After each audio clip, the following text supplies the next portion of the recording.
Hello नमस्कार फेरि तपाईँहरूको माझमा उपस्थित भइसकेको छु म सन्तोष नमवास टेक्निकल सन्तोष नमवास सर युट्युब च्यानलमा। सो आज म कुराकानी गइरहेको छु क्याटेगोरीको बिचमा हैन। तपाईँहरूले अब धेरैजनाले क्वेसन गर्नुभएको थियो मलाई, ब्लगिङ गर्दा कुन क्याटेगोरीमा राख्दा एकदम राइट हुन्छ अथवा टेक्निकल सम्बन्धी टिप्सहरू दिँदा कुन क्याटेगोरीमा राख्दा ठिक हुन्छ भन्ने कुराहरू धेरैजनाले कमेन्ट गर्नुहुन्छ, मलाई सोध्नु पनि हुन्छ। त्यसको लागि मैले आज भिडियो बनाउँदैछु र तपाईँहरूले भिडियो बनाइसकेपछि तपाईँहरूले त्यो क्याटेगोरी सिलेक्ट गर्नुहुन्न, त्यही भएर तपाईँहरूको भिडियो सायद भाइरल नहुन पनि सक्छ हैन। जस्तै इक्जाम्पलको लागि म तपाईँहरूलाई इक्जाम्पल दिन्छु।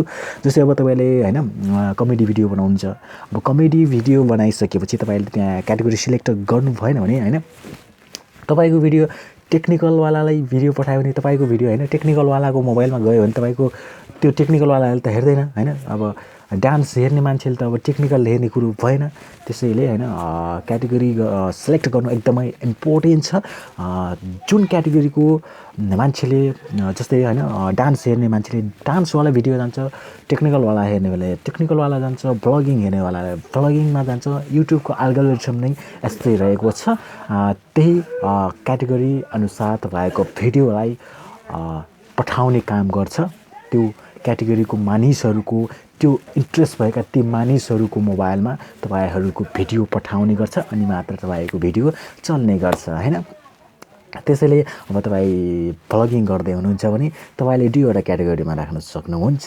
जस्तै अब क्याटेगोरी भन्दाखेरि हैन इन्टरटेनमेन्ट, तपाईँले इन्टरटेनमेन्ट पनि राख्न सक्नुहुन्छ, पिपल एन्ड ब्लगमा राख्न पनि सक्नुहुन्छ। दुईवटा क्याटेगोरीमा तपाईँले मजाले राख्न सक्नुहुन्छ। धेरै जसोले पिपल एन्ड ब्लगमा राखेका हुन्छन्। इन्टरटेनमेन्ट पनि एकदमै भाइरल, जब भाइरल भयो भने भाइरल झकासै भाइरल हुन्छ, त्यही भन्न चाहन्छु हैन। तपाईँले अब दुईवटै क्याटेगोरीमा राख्नुहोस्, तपाईँलाई केही फरक पर्ने छैन। इन्टरटेनमेन्ट अथवा पिपल एन्ड ब्लग दुईटैमा राख्न सक्नुहुन्छ। सो आजको भिडियोमा यही सानो अपडेट लिएर उपस्थित भइसकेको छु। म सन्तोष नमुवा आउनेवाला दिनमा पनि यस्तै टिप्सवाला भिडियो तपाईँहरूको माझ लिएर आउनेछु। च्यानललाई सब्सक्राइब गर्नुभएको छैन भने सब्सक्राइब गरेर मसँग जोडिहाल्नुहोस्। Okay, by by.